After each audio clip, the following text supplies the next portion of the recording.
আমার জীবনের সেই প্রথম দেখাটা ছিল কলেজ ক্যান্টিনে।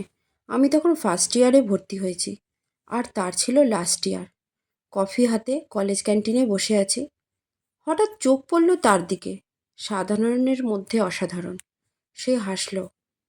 প্রথম পরিচয়ের সময় আমাদের কথাগুলো ছিল হাই, হ্যালো, নাম কি, কোথায় থাকো, এই আর কি। একে অপরের স্বাদটা বোঝার চেষ্টা করছি, একটু ভয়, একটু উত্তেজনা নিয়ে। সেই আলাপের পর আমাদের দেখা হতে শুরু হলো। সাথে ছিল কত গল্প, কত আড্ডা, কত মজা। যেদিন বৃষ্টিতে ভিজে দুজন একই ছাতার নিচে এসেছিলাম, সেই স্মৃতিটা আজও মনে পড়ে। ভুল বোঝাবুঝি, দূরত্ব, মান অভিমান সবই ছিল আমাদের সম্পর্কে, তবুও আমরা হাল ছাড়িনি। আমরা বুঝেছিলাম ভালোবাসা মানে শুধু মিষ্টি হওয়া নয়, বিশ্বাস, যত্ন আর ক্ষমা করা তো এর মধ্যে থাকতেই হবে। একটু থেমে, একটু ধৈর্য ধরে দুজনের অনুভূতিগুলো একসাথে মিশিয়ে দেওয়া। এত ঝড়, এত আগুন, এত ধৈর্যের পর সম্পর্কটা সম্পূর্ণ সুগন্ধময়, তৃপ্তিদায়ক। আমাদের এই ভালোবাসার স্বাদ একদিনে আসেনি, এর জন্য ব্যয় হয়েছে বছরের পর বছর। আর এইভাবেই সেই দুইজন অপরিচিত মানুষ আজ এক কঠোর বন্ধনে আবদ্ধ।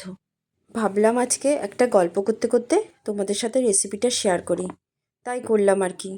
কেমন লাগলো গল্পটা অবশ্যই জানাবে কিন্তু। আর আজকে কিন্তু আমি রান্না করছি কাঁচকলার কোপ্তাকারি। খুব সহজ সরল সাধারণ একটা রান্না। আমি কিন্তু বাড়িতে যেভাবে রান্না করি সেটাই তোমাদের সাথে শেয়ার করছি। আমি কিন্তু রান্নাতে আলুটা অ্যাড করেছি। তোমরা যারা আলু খেতে পছন্দ করো না তারা আলু ছাড়া ঠিক সেম এই প্রসেসেই রান্না করবে, স্বাদ কিন্তু একই রকম হবে। সম্পূর্ণ নিরামিষ এই রান্নাটি কেমন লাগলো অবশ্যই কিন্তু জানাবে। ভালো লাগলে একটা লাইক কমেন্ট করতে ভুলো না কিন্তু। ব্যাস, চলো, রান্নাটা কিন্তু প্রায় আমার শেষ হয়ে এসছে। চলো, রান্নাটা কিন্তু পুরোটা দেখে নিও। আজকের মতন টাটা, বাই বাই। সবাই ভালো থাকবে, সুস্থ থাকবে। ও আরেকটা কথা, ভালো লাগলে অবশ্যই একটা ফলো দিয়ে আমার পাশে থেকো কিন্তু। টাটা।